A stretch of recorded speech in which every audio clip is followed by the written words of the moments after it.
The National Alliance on Mental Illness, or NAMI, kicked off its 6th annual Walk for the Mind of America this morning. 13's Leona Liu attended the event. Leona, what is the purpose of this walk?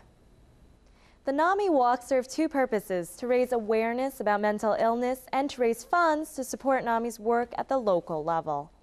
1 in 4 adults, approximately 57 million Americans, are affected by mental illness every year. When I found out, I was a bit ashamed and didn't want to tell people because of the stigma associated with mental illness.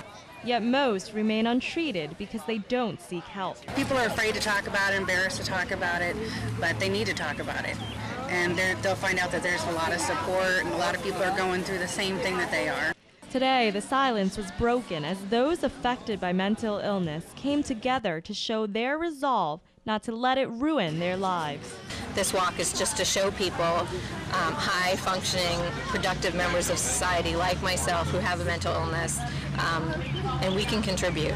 People are walking for many different personal reasons today. Some are diagnosed with mental illnesses themselves, while others are doing it in memory of a loved one whose life was claimed by mental illness. If we would have known about NAMI, I think that there was a good chance that he would have not have committed suicide and would have had the help that he needed. Larry, the ex-husband of Deborah Thomas, suffered from bipolar disorder and depression for nearly 20 years. During that time, Thomas says the two of them often felt alone. We didn't have resources for his family and for me and for him to know exactly what to do.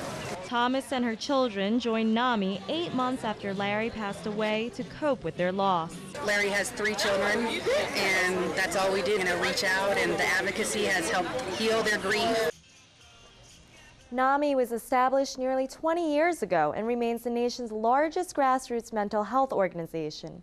For more information, visit their website at www.namikansas.org. Rachel? Thanks so much for that, Leona.